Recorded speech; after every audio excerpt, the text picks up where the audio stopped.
payant le châtiment que nous méritons. Goûtant la mort pour chaque être humain. Hébreux 2. 9. Il a bu toute la coupe de la colère de Dieu contre vous et moi. Il a payé intégralement la dette de nos péchés. Jean 19. 30. Cela a toujours satisfait la colère, la justice et la sainteté de Dieu concernant le péché, permettant ainsi à Dieu de réagir avec amour et grâce envers ceux qui l'acceptent comme leur sauveur. Sur la croix, la justice infinie et l'amour infini de Dieu se sont rencontrés. Tous deux étaient pleinement satisfaits. Pour cette raison, Dieu peut recevoir celui qui ne fait que croire que Christ est son substitut. Jean 1. 12. Mais si nous rejetons le salut que Dieu dans sa bonté nous offre par l'intermédiaire de son Fils, Jésus-Christ, alors nous devrons payer nous-mêmes le prix de nos péchés.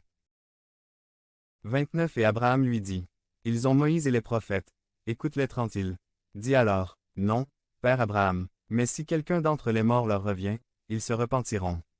31. Mais Abraham lui dit, si tu n'écoutes pas Moïse et les prophètes, tu ne te laisseras pas convaincre. Même si quelqu'un ressuscite des morts, comme nous pouvons le voir, Jésus décrit l'enfer ou l'Hadès comme un endroit réel où se rendait l'homme riche injuste à sa mort. Ici, l'homme riche est décrit comme pleinement conscient de son environnement, et se souvenant pleinement de sa vie sur terre. Cela peut surprendre beaucoup de gens, cela peut vous surprendre, de savoir que 11 des 12 fois où le mot géant enfer apparaît dans le Nouveau Testament, il est mentionné par le Sauveur lui-même. Qu'est-ce que cela signifie? Point. Jésus croyait en un endroit réel appelé l'enfer. Il a parlé de lui plus que de toute autre personne dans la Bible. Et il parlait de l'enfer encore plus que du ciel.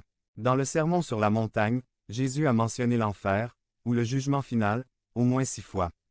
Et dans son discours des Oliviers, 2 jours avant de mourir sur la croix, il a parlé à plusieurs reprises du jugement final. Point. Le dernier verset de ce grand sermon dit, « Et ceux-ci iront au châtiment éternel, et les justes à la vie éternelle. » Point. Matthieu 25, 46. Jésus a affirmé qu'il y a à la fois l'enfer et le paradis en utilisant une seule phrase.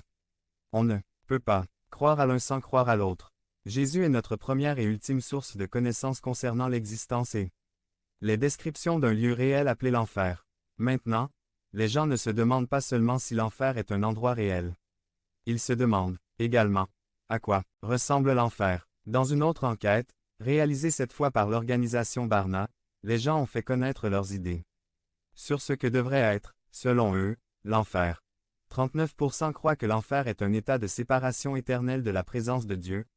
32% disent que c'est un lieu de tourment et de souffrance réelle, où va l'âme des gens après la mort. 13% pensent que l'enfer n'est qu'un symbole d'une issue malheureuse inconnue après la mort. 16% n'étaient pas sûrs de l'existence de l'enfer ou ont déclaré qu'ils ne croyaient pas qu'il y ait une vie après la mort. Ce que l'on observe à travers cette statistique et d'autres similaires, c'est que la majorité des gens croient en un endroit appelé l'enfer même si leurs idées sont loin d'être unanimes. Beaucoup ont élaboré leur propre théorie sur l'enfer. Lorsque je conduisais des caravanes, mes collègues disaient parfois, l'enfer, c'était Portland entre 15h et 18h, les heures les plus chargées. Point. D'autres disent que lorsqu'ils mourront, ils voudront aller en enfer parce que leurs chanteurs et artistes préférés seront là, comme Lucha Villa, Vicente Fernandez, etc.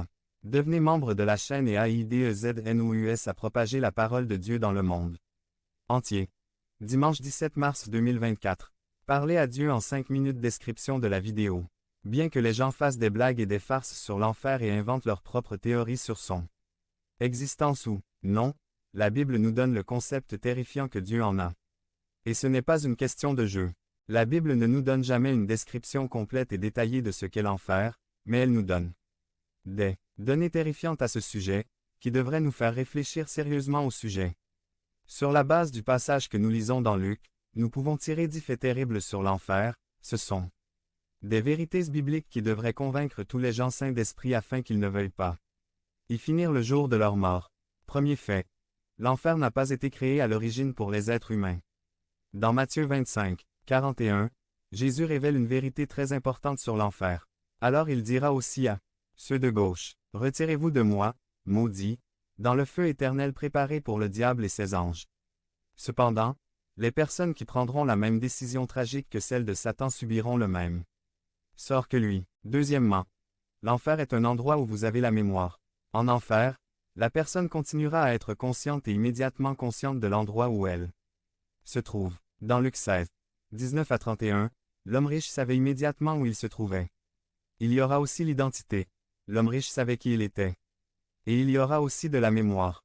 Lorsque l'homme riche a demandé à Abraham de lui envoyer de l'eau pour apaiser la brûlure de sa langue, Abraham a répondu. Mon fils, souviens-toi que tu as reçu tes biens dans ta vie. 25. Nous savons aussi, parce que Jésus nous le dit, que l'homme riche s'est souvenu de Lazare. Luc 16. 24 et 2. Ses 5 frères qui étaient encore en vie. 27 à 28. Les gens en enfer ont une mémoire parfaite et souffrent d'angoisse mentale et émotionnelle car ils regrettent toujours l'opportunité perdue. Troisième fait. L'enfer est un lieu de tours conscients physiques, mentaux et spirituels. Le pire de l'enfer, c'est qu'il y aura du tourment et de l'agonie. Le riche dit, « Je suis tourmenté » dans cette flamme. Luc 16. 24. Il décrit lui-même l'enfer comme ce lieu de tourment. 28. Quatrièmement, l'enfer est un lieu de feu inextinguible. Le Fils de l'homme enverra ses anges, et ils rassembleront de son royaume tous ceux qui font trébucher et ceux qui commettent l'iniquité, et ils les jetteront dans la fournaise ardente. Il y aura des pleurs et des grincements de dents. Matthieu 13, 41 à 42. Mieux vaut pour vous entrer borgne dans le royaume de Dieu que d'avoir 2 yeux et d'être jeté en enfer, où leur ver ne meurt pas et où le feu ne s'éteint jamais. Car tout sera salé au feu. Marc 9, 47 à 49. Je suis tourmenté dans cette flamme. Luc 16, 24. Cinquième fait. L'enfer est un endroit où vous êtes séparé de Dieu, qui subira le châtiment de la destruction éternelle, exclu de la présence du Seigneur et de la gloire de sa puissance. 2 Thessaloniciens 1, 9. Sixièmement, l'enfer est un lieu d'angoisse, de souffrance, de colère et de frustration indescriptibles. Devenez membre de la chaîne et AIDEZNOUS à propager la parole de Dieu dans le monde entier. Dimanche 17 mars 2024. Si vous croyez en la puissance